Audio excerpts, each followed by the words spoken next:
नमस्कार, news 18 India के digital platform पर मैं आपके साथ मोनिका ठाकुर और आज हम बिहार की पॉलिटिक्स के बारे में बात करेंगे और इसलिए भी बात करेंगे क्योंकि जब बीजेपी की तरफ से पहली लिस्ट जारी कर दी गई, एक संदेश देने की कोशिश की गई कि हमारी तैयारी पुख्ता है। जो नारा 370 का दिया गया और एनडीए का 400 का दिया गया, हमने उसके लिए पूरा होमवर्क कर लिया है। लेकिन जब सीटों की बात सामने आई या जो चेहरे सामने आए, उसमें बिहार की सीटों को लेकर अब तक कोई भी पत्ते बीजेपी, जेडीयू या यूँ कहें एनडीए की तरफ से खोली नहीं गई हैं।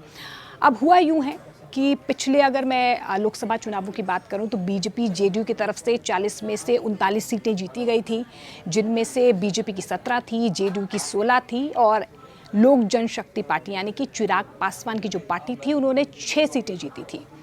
अब ये कयास लगाए जा रहे हैं कि एक बार फिर से, क्योंकि बीच में आरजेडी और जेडीयू की सरकार बनी, जिसके बाद अभी हाल ही में एक बार फिर से जेडीयू और बीजेपी का गठबंधन हुआ है, अब एक बार फिर से वो चुनावी मैदान में आने वाले हैं। अब ऐसे में ये कयास लगाए जा रहे हैं कि जेडीयू की एनडीए में वापसी क्या कहीं ना कहीं जो उनके पुराने सहयोगी एनडीए के दल हैं वो नाराज़ हो गए हैं। अब इन सब के बीच सबसे महत्वपूर्ण नाम है वो चिराग पासवान का सामने आ रहा है, यानी कि लोक जनशक्ति पार्टी, जिन्होंने पिछले लोकसभा चुनावों में 6 सीटें जीती थी।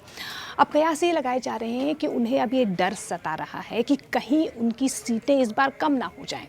हालांकि ये भी खबरें आ रही हैं और न्यूज़ 18 इंडिया के डिजिटल प्लेटफॉर्म पर आपने ये देखा भी होगा कि किस तरीके से ये दावा उनकी तरफ से किया जा रहा है, लोक जनशक्ति पार्टी यानी कि चिराग पासवान की तरफ से कि हम एनडीए के साथ हैं, बीजेपी के साथ हैं। अब ये कयास इसलिए भी लगाए जा रहे हैं क्योंकि हाल ही में जो 2 प्रधानमंत्री नरेंद्र मोदी की रैलियां बिहार में हुई हैं, उन रैलियों से चिराग पासवान ने दूरी बना के रखी है और ऐसे में अब अटकलें या यूँ कहें सुगबुगाहट जो है वो चिराग पासवान के अगले मूव को लेकर हो रही हैं। लेकिन जब जेडीयू की वापसी एक बार फिर से एनडीए में हुई, उस वक्त भी आपने देखा होगा वो तस्वीरें कितनी वायरल हो रही थी जब चिराग पासवान ने प्रधानमंत्री नरेंद्र मोदी के साथ मुलाकात की, बीजेपी अध्यक्ष जेपी नड्डा से मुलाकात की, अमित शाह से मुलाकात की और बार बार उनकी तरफ से कहा गया कि हम एनडीए के साथ हैं। उन्होंने प्रधानमंत्री नरेंद्र मोदी को प्रभु श्री राम कहा और कहा कि मैं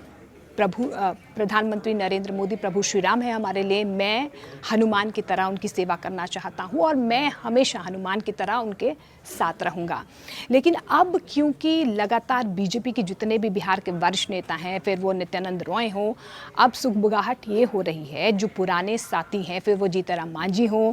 या कुशवाहा हो, उनको साथ साधने के लिए बैठकों का दौर लगातार जारी है। लेकिन अंदर खाने ये भी खबरें आ रही हैं कि सब कुछ ठीक है, बातचीत होती है, लेकिन जब बाहर आते हैं तो क्या ऑल इज वेल है, क्योंकि चिराग पासवान के अगले मूव को लेकर अब कहीं ना कहीं कयास लगाए जा रहे हैं। क्योंकि ये ज़रूर कहा जा रहा है कि फॉर्मूला वही रहेगा, 17 पर बीजेपी, जेडीयू 16 पर, लेकिन चिराग पासवान को 1 सीट यानी कि 5 सीटें मिल सकती हैं। अब ऐसे में क्योंकि उन्होंने प्रधानमंत्री नरेंद्र मोदी की रैलियों से दूरी बनाई रखी, हालांकि बार बार ये दावा कर रहे हैं कि एनडीए में सब कुछ ठीक है, हम एनडीए के साथ हैं, लेकिन चिराग पासवान को क्या थोड़ा सा डर सता रहा है, वो घबरा गए हैं। ऐसे में उनके दूसरे मूव को लेकर अब कयास लगाए जा रहे हैं। हालांकि जीतनराम मांझी के साथ नित्यानंद रॉय की मुलाकात हुई, उनके बेटे संतोष सुमन के साथ उनकी मुलाकात हुई और बार बार यही कहा जा रहा है कि डील डन हो चुकी है, कुछ ही दिनों में सीटों का ऐलान हो सकता है।